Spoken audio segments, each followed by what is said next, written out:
फैज हमीद साहब का केस उसको लेकर मैं देख रही हूँ बड़े डिफरेंट एंगल से गवर्नमेंट के लोग भी उसको सामने लेकर आ रहे हैं, उस पर बातचीत की जा रही है। अगर ये कहा जाए कि ये एक मिसाल बन सकता है या साबित होगा, तो आप समझते हैं कि ऐसा हो जाएगा? क्योंकि मैंने भी मिसालें दी हैं, हमारा माजी भी भरा पड़ा है इस तरह के बहुत सारी मुदाखलत और इस तरह की के एलिमेंट्स है जो हमारे पॉलिटिक्स के अंदर। आपको लगता है इस तरह की सजाओं से रुकेगा मामला? देखें, पहली तो बात है कि पाकिस्तान की तारीख में ये पहली मरतबा इस तरह हुआ है कि एक जर्नैल को जो इतने आला ओहदे पर फाइज था, जो कवायद ज़वाबत की खिलाफ वर्जी, अपने हलफ की खिलाफ वर्जी और बहुत सारे अमूर के ऊपर सज़ा दी गई है। और मैं समझता हूँ कि ये इदारे का एक बहुत अपनी ट्रांसपेरेंसी शो करने का ये जो अमल है, ये बड़ा एक हिस्टोरिकल है। और इदारा इस अपने अमल से इस बात को साबित कर रहा है कि आइंदा कहीं पर भी सियासी जो मुदाखलत है वो इदारे की तरफ से अगर कोई इस तरह करने की कोशिश करेगा, और जिस अंदाज़ के अंदर फैज़ हमीद साहब की जो चीज़ें सामने आ रही हैं और जिस अंदाज़ के अंदर डेली आप इंटरव्यूज़ कर रही हैं और मुख्तलिफ एंकर पर्सनस कर रहे हैं, लोग बता रहे हैं कि जनाब फैज़ हमीद साहब ने उनके साथ ये किया, फैज़ हमीद साहब ने उनके साथ ये किया, मुख्तलिफ चीज़ें सामने आ रही हैं।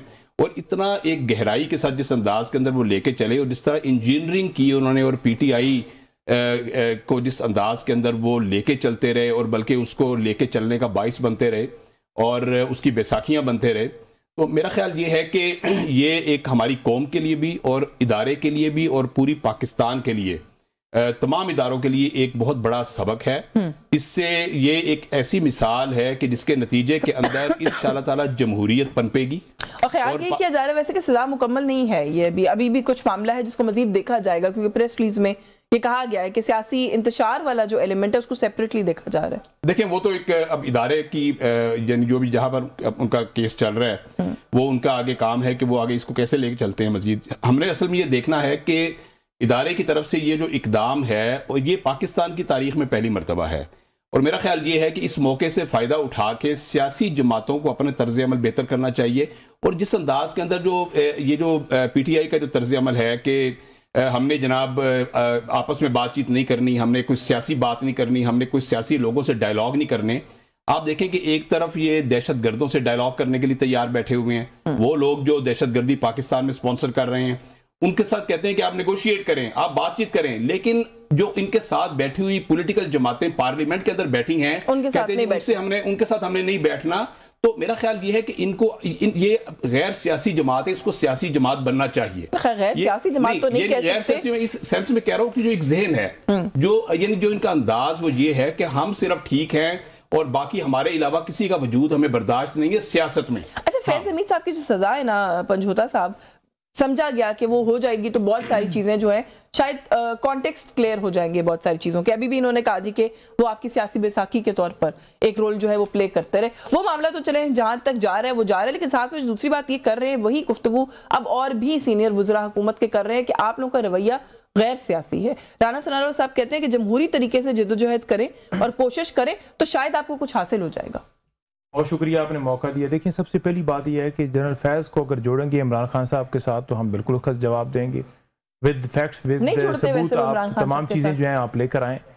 नंबर 2 बात यह है कि जब फैज़ साहब को सजा हुई तो इमरान खान साहब के साथ भी गुफ्तगू किस तरह से पकड़ा, तो उन्होंने कहा जी उनका अपना मामला है, अगर कोई उनके ऊपर कोई केस है, कोई किसी किस्म की उन्होंने कोई चीज़ की है तो वो कार्रवाई करें, लेकिन जहाँ तक बात है हमारे साथ जोड़ने की तो हम बात करेंगे।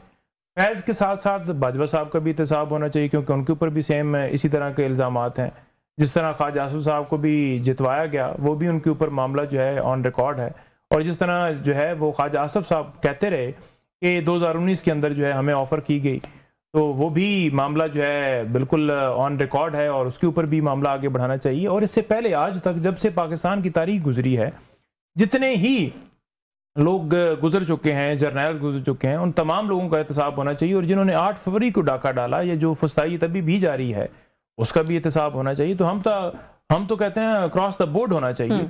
ये नहीं है कि मीठा मीठा जो है वो हप हप और कड़वा कड़वा जो है वो थू थू, बिल्कुल क्रॉस द बोर्ड। अकाउंटेबिलिटी की अमल की आप हिमायत करते हैं कि अच्छा, जी अकाउंटेबिलिटी के है हम करते हैं, और तमाम चले वो तो अपनी अकाउंटेबिलिटी कर रहे हैं, सियासतदान कब सेल्फ रिफ्लेक्शन करेंगे? थोड़ा सा इस पे बात कर लेते हैं ना, जो बात अभी कर रहे हैं हाफिज साहब, आप लोगों ने ये जो एक जमूद है, एक डेडलॉक है, इसको तोड़ने के लिए कुछ करना है, ये कुछ करना चाहिए। जो मैंने अभी कहा कि राना सनाउल्लाह साहब भी कह रहे हैं कि जमहूरी तरीके से कोई स्ट्रगल करे तो आपको कुछ हासिल भी होगा। आप लोगों के रवैये जमहूरी नहीं है। देखिए जमहूरी तरीकाकार क्या है। For example Islamabad high court order करता है कि मैंने जाकर मंगल को मुलाकात करेंगी, वकला जाएंगे, कोऑर्डिनेटर्स लिस्ट भिजवाते हैं, मुलाकात की इजाज़त नहीं दी जाती, हाई कोर्ट के अहकामात को नहीं उड़ाया जाता, और फिर वहाँ पर जब धरना एहतजाज दिए जाता है क्योंकि अदालतें तो अपने हुक्मनामे अमल नहीं करवा रही, फिर उसके ऊपर वाटर कैनन का इस्तेमाल किया जाता है और उसके बाद पर्चा जो है उल्टा हमारे ऊपर दर्ज हो जाता है। 400, बिल्कुल मेरे ऊपर भी हुआ है, 400 लोगों के ऊपर, नामालूम लोगों के ऊपर, जो अगली मंगल को आएगा उसे नामालूम की जद के अंदर धार लिया जाएगा। तो उसके अंदर तो अपनी जगह, लेकिन 144 का निफाज था, 144 वायलेशन हुई ना, तो पूरे पाकिस्तान में, देखिए पूरे पाकिस्तान में दफा 144 नाफिज है, क्योंकि नाफिज करने वाले कौन है? पहला तो ये कि अवाम ने इख्तियार क्या इनको दिया है, 17 सीटों से जिनको हुकूमत बना के दे दी जाए, उस मुल्क का फिर क्या हाल रह जाएगा? तो इख्तियार ही नहीं है। जब आपको ये निजाम बनाकर झूठ का दे दिया तो उसके तसलसल के लिए आप चाहेंगे कि पूरे पाकिस्तान में इसके खिलाफ आवाज बुलंद ना हो, कोई एहतजाज हमें दिखा दें जिस पर उन्होंने कहा कि जबरदस्त है जी आप रैली निकाले, जिस दिन कॉल आज हम कह दें कि अगले हफ्ते जो है पूरे पाकिस्तान में एहतजाज होगा, सबसे पहले आप देखिएगा कि हमारे घरों के अंदर छापे शुरू हो जाएंगे, कारकुनों को गिरफ्तार करना शुरू हो जाएगा। तो ये हम किस मुल्क के अंदर रह रहे हैं जहां पर ना एहतजाज आप कर सकते हैं, बोलते हैं तो आप कहते हैं जी ट्विटर के ऊपर पाबंदी लगा दो, पीका ला लेकर आ जाओ, इमरान खान का अकाउंट खामोश करवा दो, लोगों को उठा लो, कोई बात ना करे। आप अपना रवैया क्यों नहीं ठीक करते? अपना कंडक्ट क्यों 26वीं और 27वीं तरमीम आपको करनी पड़ी? बोलने में एक हाथ को फलांग कर बोलने में फर्क है ना। मैं आपको दिखा देता हूं कि मेरी वीडियो रात को लगी थी जिसके अंदर इतने लोग PMLN को फॉलो करने वाले, इनके अकाउंट को रीट्वीट करने वाले, और इनके जो हम हैं लीडरान है PMLN के, वो उनको फॉलो करते हैं, नंगी गंदी गालियां निकालते हैं।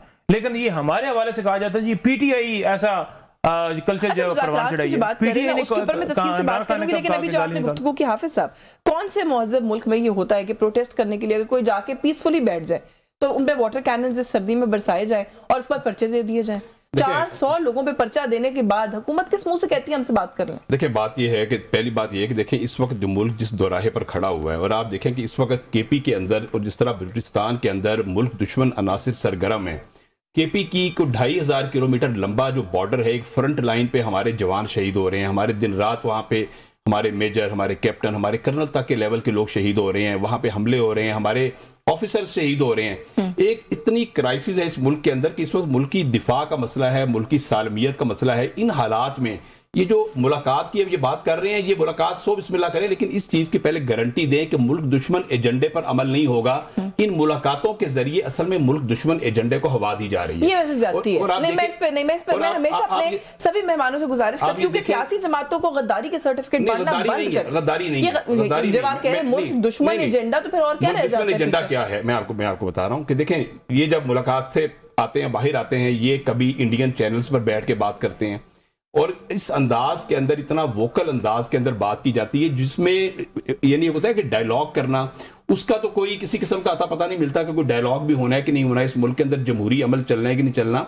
असल चीज है कि हर चीज को सेल्फ सेंटर्ड कर दिया गया है। जो हमारी, सर मुझे लगता है कहीं ना कहीं हुकूमत करती है, कोई भी जमात जो हुकूमत में आती है वो खुद को रियासत क्यों समझ लेती है? आपके खिलाफ बात करना रियासत के खिलाफ बात करना नहीं है। बिल्कुल ठीक है, हमारे खिलाफ सो बिस्मिल्लाह ये 1000 दफा बात करें, मुल्क के खिलाफ बात ना करें। मुझे ये बताएं कि इन्होंने IMF को लेटर्स नहीं लिखे इस मुल्क को जाने दें। हाफिज साहब, मैं अभी की बात कर रही हूं, पुरानी हो गई ना बात। इन्होंने IMF को जो लेटर लिखते हैं, ये हुकूमत, ये US गवर्नमेंट को लेटर्स लिख रहे हैं कि पाकिस्तान को अपना पाबंदियां लगाई जाएं। आप ये देखिए कौन सी पाकिस्तान की ऐसी जमात पाकिस्तान की तारीख में, हुकूमत में आ गए हैं, ऑफिशियल रिकॉर्ड का अगर हिस्सा है तो पब्लिक कर दे। कौन सा लेटर लिखा था इन्होंने IMF को? मेरा तो नहीं खत पब्लिक हो चुकी हुई है। मैं आपको कोई खत पब्लिक नहीं है, एक फोन कॉल। अच्छा, मैं आपको एक बात बता रहा हूं, देखिए पाकिस्तान मुस्लिम लीग नून और पीपल्स पार्टी के दरमियान हिस्टोरिकली आपस में कॉन्फ्लिक्ट रहा, और कभी एक जमात की हुकूमत आती रही, एक दूसरी जमात अपोजिशन में बैठती रही, बहुत कुछ हुआ। लेकिन इस लेवल पर कि इधर जाके जनाब लंदन के अंदर जब मुजाहरे किए जाएं और उसके अंदर इंडियन झंडे